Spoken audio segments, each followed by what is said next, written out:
कहते हैं कि दुनिया में मन सबसे ज्यादा शक्तिशाली चीज होती है। अगर किसी चीज को तुम पूरे मन से चाह लो तो तुम उसे हासिल कर सकते हो। ये मैं नहीं कहता, ये सभी महापुरुषों का कहना है। लेकिन अगर ये सत्य है, ये सच है, तो जो हम अपने मन से चाहते हैं वो हमें हासिल क्यों नहीं होता है? भाई, कोई भी इंसान अपने मन में दुख तो नहीं चाहेगा, लेकिन वो रहता तो दुखी है। हर इंसान अपने मन से तो कामयाब होना चाहता है, खूब पैसा कमाना चाहता है, लेकिन फिर भी वो कामयाब नहीं होता। भला ऐसा दुनिया में कौन इंसान होगा जो अपने मन में ये चाहेगा कि मैं नाकामयाब रहूं या मैं पैसा ना कमाऊं? सोचने की बात है।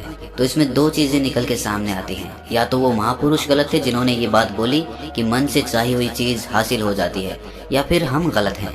आज की कहानी जो मैं आपको सुनाने वाला हूँ उसमें आपको एक ऐसा मंत्र मिलेगा।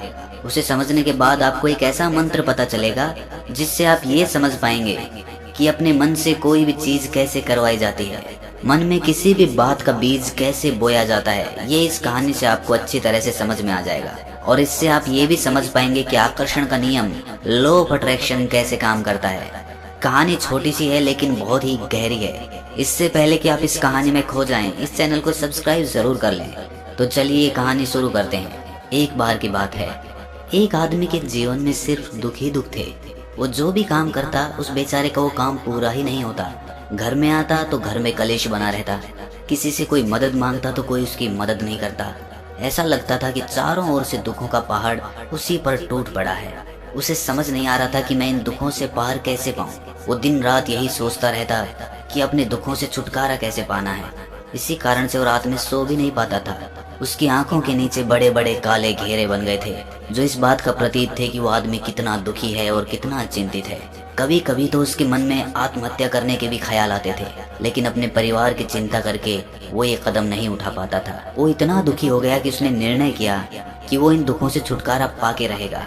इसके लिए चाहे उसे कितनी भी मेहनत करनी पड़े, कुछ भी करना पड़े, चाहे अंगारों पे चलना पड़े, लेकिन इन दुखों से छुटकारा हासिल करके रहेगा।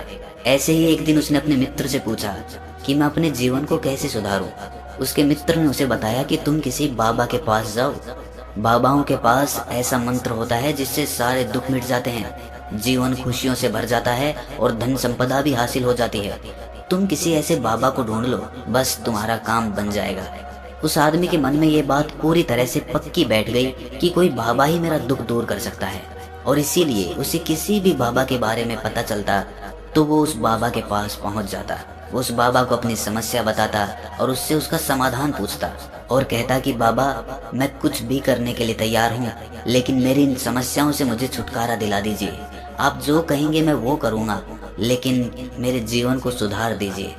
बाबा उसे कुछ टोने टोट के बता देते थे करने के लिए, और बदले में दान दक्षिणा ले लेते थे कि ये टोना टोटका करने के बाद तुम्हारे घर में सुख शांति बनी रहेगी, बस इस टोटके को पूरी विधि के साथ करना। वो आदमी घर लौटकर पूरी विधि के साथ टोने टोटके करने लगा, लेकिन बहुत टोने टोटके करने के बाद भी उसके जीवन में कुछ बदलाव नहीं आया। इसके विपरीत उसका जीवन और ज्यादा दुखी हो गया। जो भी बाबा उसे टोना टोटका देता था वो बदले में उससे दान दक्षिणा लेता था, जिससे उसका धन भी धीरे धीरे खत्म हो रहा था। इससे उसके जीवन में दुख और ज्यादा बढ़ गए। तब उसे लगा कि बाबाओं के पास जाने से तो मेरे जीवन में दुख कम होने की बजाय बढ़ते ही जा रहे हैं, तो मुझे क्या करना चाहिए? बाबाओं के पास जाऊं या ना जाऊं? फिर एक दिन एक आदमी ने उसे बताया कि तुम अपने घर में किसी पंडित को बुलाकर हवन करवा लो। हवन होगा, घर शुद्ध हो जाएगा। कोई भी बुरी ऊर्जा होगी घर में तो वो घर से बाहर चली जाएगी। किसी पंडित को बुलाकर पूरे विधि विधानों से मंत्रोच्चारण कराओ और हवन कराओ, जिससे घर में सुख शांति आए। उस आदमी के मन में ये बात बैठ गई और उसने एक पंडित को अपने घर पर बुलाकर हवन करवा दिया। हवन अच्छी तरह से संपन्न हुआ। बदले में पंडित ने भी अच्छी दान दक्षिणा ली और उसके बाद वो वहां से विदा हो गया। लेकिन कुछ दिनों के बाद उस आदमी को महसूस हुआ कि उसके जीवन में अब भी कोई बदलाव नहीं आया है। अब वो आदमी पूरी तरह से दुखी हो गया और ज्यादा परेशान हो गया। अब तो उसे लगने लगा था कि मेरे जीवन में से दुख कभी खत्म ही नहीं होंगे, और यही सोच सोचकर उस आदमी का बुरा हाल हो गया था। फिर एक दिन उसे अपने मित्र से एक ऐसे बाबा के बारे में पता चला जो समाधान बताने के लिए कोई दान दक्षिणा नहीं लेता था। उस आदमी को लगा कि ये बाबा दूसरे बाबाओं की तरह नहीं हो सकता, क्योंकि ये दान दक्षिणा तो लेता ही नहीं, और अगर दान दक्षिणा नहीं लेता तो ये सच में कोई सिद्ध बाबा होगा। और यही सोचकर वो उस बाबा के पास पहुंच जाता है। जब वो आदमी वहां पर पहुंचता है तो वो बाबा ध्यान में बैठे हुए थे। ये देखकर वो आदमी वहीं पर चुपचाप बैठकर ध्यान से बाहर आने का उनका इंतजार करने लगा। थोड़ी देर बाद बाबा ने आंखें खोली तो सामने एक दुखी और परेशान युवक को बैठे देखा। वो उसकी आंखों के नीचे काले घेरे देखते ही समझ गया कि ये आदमी अपने जीवन से कितना परेशान है। उसे संबोधित करते हुए बाबा ने पूछा कि बच्चा, क्या चाहते हो? बाबा के पास क्या लेने आए हो? उस आदमी ने कहा कि बाबा, मैं अपने जीवन से बहुत परेशान हूँ। मैंने इन दुखों को दूर करने के लिए बहुत सारे रास्ते अपनाए, हर वो तरकीब करके देखी जो किसी बाबा ने मुझे बताई, हर वो काम किया जो किसी भी इंसान ने मुझसे करने को कहा, लेकिन मेरे जीवन में दुखों में कोई कमी नहीं आई। बाबा, इसके विपरीत मेरे जीवन में दुखों में बढ़ोतरी हो गई। मुझे समझ नहीं आ रहा है कि मैं क्या करूं। कभी कभी तो मैं आत्महत्या करने की सोचता हूं, लेकिन अपने परिवार की सोचकर मैं ये कदम नहीं उठा पाता। मैंने आपके बारे में बहुत सुना है बाबा, और मैं बहुत उम्मीद के साथ आपके पास आया हूँ। कृपया करके मुझे कोई ऐसा मार्ग बताएं जिससे मुझे अपने दुखों से छुटकारा मिल जाए। मैं अपने दुखों से छुटकारा पाने के लिए कुछ भी करने को तैयार हूँ। आप मुझे कोई भी रास्ता बताएं, चाहे वो रास्ता कितना भी कठिन क्यों ना हो, मैं उसको पार करके रहूंगा। बाबा ने महसूस किया कि आदमी तो सच में बहुत परेशान है। बाबा ने उसकी बात सुनकर कहा कि बच्चा, दुखों को दूर करने के लिए मंत्र ऐसे ही नहीं मिलते। मंत्र पाने के लिए कुछ करना पड़ता है। तुम कुछ कर सकते हो?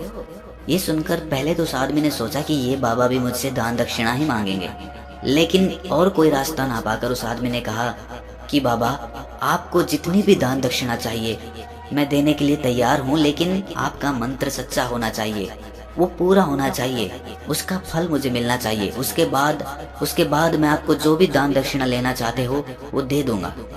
बाबा ने कहा कि दान दक्षिणा तो बहुत छोटी सी चीज है, मुझे वो नहीं चाहिए। इस पर वो आदमी सोच विचार करके बोला, तो बाबा, मैं अंगारों पे भी चलने के लिए तैयार हूँ, आप मुझे बस आज्ञा दीजिए। बाबा ने कहा कि अंगारों पे चलने वाली छोटी चीज मैं तुमसे नहीं कराने वाला। मैं जो तुमसे कराने वाला हूँ वो बहुत कठिन मंत्र है, उसे पूरा कर पाओगे? बाबा ने कहा कि बाबा, आप मुझे बताइए तो सही, मुझे करना क्या होगा, मैं कुछ भी करने को तैयार हूँ। इस पर बाबा ने उसे कहा कि यहाँ से जब तुम अपने घर जाओ तो रास्ते में अपने मन में ये दोहराते जाना कि मैं सुखी हूँ, मैं सुखी हूँ, मैं सुखी हूँ। बार बार अपने मन में यही दोहराना, और याद रहे जुबान पर ये नहीं आना चाहिए, ये सिर्फ मन में दोहराना है। ये सुनकर वो आदमी बोला, बाबा, बस इतनी सी बात, ये तो मैं चुटकी बजा के कर लूंगा, लेकिन इससे होगा क्या? बाबा बोले कि इस मंत्र को करके देखो, वैसे भी तुमने इतने बाबाओं के मंत्र किए हैं तो इस मंत्र को भी करके देख लो। उस आदमी ने सोचा कि बाबा कुछ दान दक्षिणा तो ले नहीं रहे और छोटा सा मंत्र है, इसे तो मैं कर ही लूंगा।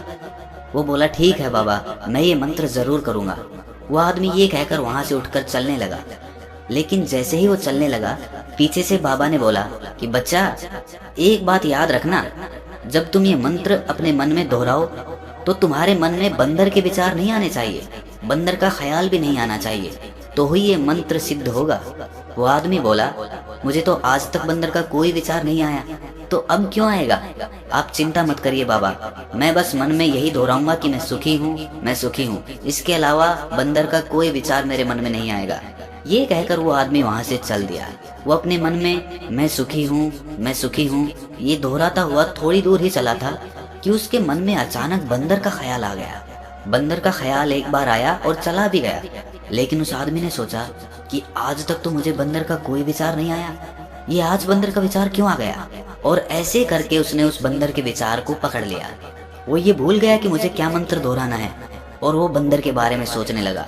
जब थोड़ी देर बाद उसे फिर से होश आया तो वो फिर से अपना वही मंत्र दोहराने लगा जो बाबा ने उसे बताया था, मैं सुखी हूँ, मैं सुखी हूँ। लेकिन अचानक से उसे सामने एक बंदर दिखाई दिया, और ये देखकर उसके मन में फिर से बंदर का विचार उठ गया, और वो अपने अंदर से इस विचार को बाहर फेंकना चाहता था। वो चाहता था कि मेरे अंदर किसी भी तरह बंदर का विचार ना आए, लेकिन उसे तो सामने बंदर ही दिखाई दे गया। ऐसे ही जद्दोजहद करते करते वो घर पे पहुंचा, और घर पे पहुंचने के बाद अपनी पत्नी को कहा कि हे बंदरिया, मुझे खाने में बंदर परोस दो। और जब उसे एहसास हुआ कि उसने क्या बोल दिया तो वो अपने बाल नोचने लगा। वो दीवारों में सर मारने लगा कि आज तक मुझे बंदर का कोई विचार नहीं आया, और आज मुझे ये क्या हो गया है कि मुझे हर जगह बंदर ही बंदर नजर आ रहे हैं, ये कैसी माया है? यही सोच सोच कर वो आदमी रात भर सो नहीं पाया। रात भर करवटें बदलता रहा और सुबह उठकर सीधे उसी बाबा के पास पहुंच गया और उसके चरणों में गिरकर कहा कि बाबा, पता नहीं क्या चमत्कार हो रहा है, आज तक मुझे बंदर का कोई विचार नहीं आया, लेकिन कल से जब से आपने मुझसे कहा कि बंदर का विचार नहीं आना चाहिए, तब से मुझे हर जगह बंदर ही बंदर नजर आ रहे हैं। उस आदमी ने कहा कि बाबा, मुझे तो आपके पीछे पेड़ पर बैठा हुआ बंदर भी केले खाता हुआ दिखाई दे रहा है, ये हो क्या रहा है बाबा? ये सुनकर बाबा हंसने लगे। बच्चा, मन का जाल एक ऐसा जाल है जिसे समझ पाना इतना आसान नहीं है। बंदर तो तुम्हारे रास्ते में पहले भी आते थे। जब तुम मेरे पास आए थे तो इन्हीं पेड़ों पे ये बंदर घूम रहे थे, लेकिन तब तुम्हारे ध्यान में ये बंदर नहीं था, तब तुम्हारे ध्यान में सिर्फ अपने दुख थे। इसके बाद बाबा ने उसे बताया कि बच्चा, हम जिस चीज से भी दूर भागना चाहते हैं, वही चीज हमारे मन में बहुत गहरे में प्रविष्ट हो जाती है, वो हमारे अंतर मन में समा जाती है। असल में हम जिस चीज से भी छुटकारा पाना चाहते हैं, उससे छुटकारा इसीलिए पाना चाहते हैं कि वो हमारे साथ बहुत गहरे से जुड़ी हुई है, और हम जितना ही उससे छुटकारा पाना चाहते हैं, वो उतनी ही गहरी हमारे मन में बैठती चली जाती है और आखिरकार वो हमारे अंतर मन में छा जाती है। ऊपर से तो हम चाहते हैं सुखी होना, कि मैं सुखी हूँ सुखी हूँ, हमारे होंठ भी यही बोलते रहते हैं, लेकिन हमारे मन में दुख समाये होते हैं। हमारे विचारों में, हमारे मन में हमें दुख ही दुख दिखाई देते हैं। इसीलिए अपनी जुबान से बार बार ये बोलने से कि मैं सुखी हूँ मैं सुखी हूँ, हम सुखी नहीं होंगे जब तक ये मंत्र हमारे अंतर मन में प्रविष्ट नहीं होगा। इस पर उस आदमी ने पूछा कि बाबा, लेकिन ये मंत्र हमारे अंतर मन में प्रविष्ट कैसे होगा? ये सुनकर बाबा ने कहा कि बच्चा, अपने दुखों से लड़ना बंद कर दो। जब तक तुम अपने दुखों को दूर करने की सोचते रहोगे, तब तक वो दुख तुमसे चिपके रहेंगे, तब तक वो दुख तुम्हारे अंतर मन पर अपना राज जमाए बैठे रहेंगे। और जिस दिन तुम उन दुखों के बारे में सोचना ही छोड़ दोगे, उन दुखों से छुटकारा ही नहीं पाना चाहोगे, उसी दिन से तुम्हारी जिंदगी से दुख गायब हो जाएंगे। क्योंकि किसी भी चीज से छुटकारा पाने के लिए हमें उस चीज के बारे में सोचना पड़ता है, और हम जितना ही उस चीज के बारे में सोचते हैं, वो उतनी ही गहरी हमारे मन में प्रविष्ट होती चली जाती है। हम अधिकतर समय दुखों के बारे में ही सोचते हैं। हम यही सोचते हैं कि हमारे जीवन में दुख है और हमें इससे छुटकारा पाना है। इसी वजह से बार बार सोचने से वो दुख हमारे अंतर मन में प्रविष्ट हो जाते हैं और हमें एहसास भी नहीं होता। इसीलिए अगर तुम दुखों से छुटकारा पाना चाहते हो, तो दुखों से छुटकारा पाने के बारे में सोचना छोड़ दो, तुम्हें दुखों से छुटकारा मिल जाएगा। अक्सर आदमी धूम्रपान छोड़ना चाहता है, शराब छोड़ना चाहता है, सुबह अपने आप से ये वादा करता है कि मैं कोई भी गलत काम नहीं करूंगा, लेकिन शाम को जब लौटता है तो नशे में चूर होकर लौटता है। ऐसा क्यों होता है कि जो हम सोच रहे हैं वो पूरा कर ही नहीं पा रहे हैं? असल में हम उस चीज को बहुत ज्यादा तवज्जो दे रहे हैं, उस चीज को बहुत ज्यादा अहमियत दे रहे हैं। जब भी हम उस चीज को छोड़ने के बारे में सोचते हैं, तो हम उसकी इम्पोर्टेंस यानी कि विशेषता और ज्यादा बढ़ा देते हैं। हमारा मन उस चीज के बारे में जितना ज्यादा सोचेगा, शराब या धूम्रपान छोड़ने के बारे में जितना ज्यादा सोचेगा, हमारा मन उतना ही उस चीज के पीछे ज्यादा भागेगा। हमें उस चीज से लड़ना नहीं है, बल्कि बिना सोचे गुजर जाना है। और अगर इस मंत्र को हम समझ लेते हैं, तो हम अपने जीवन में जो भी पाना चाहते हैं, उसे अपने अंतर मन में डाल सकते हैं। और एक बार वो लक्ष्य हमारे अंतर मन में बैठ जाता है, तो फिर सफलता पाने में कोई समस्या नहीं आती, कोई दिक्कत नहीं आती। तो दोस्तों, कैसी लगी आपको ये कहानी कमेंट सेक्शन में जरूर बताएं, और अच्छी लगी तो इस चैनल को सब्सक्राइब करना ना भूलें। तो मिलते हैं अगली कहानी में, तब तक के लिए अपना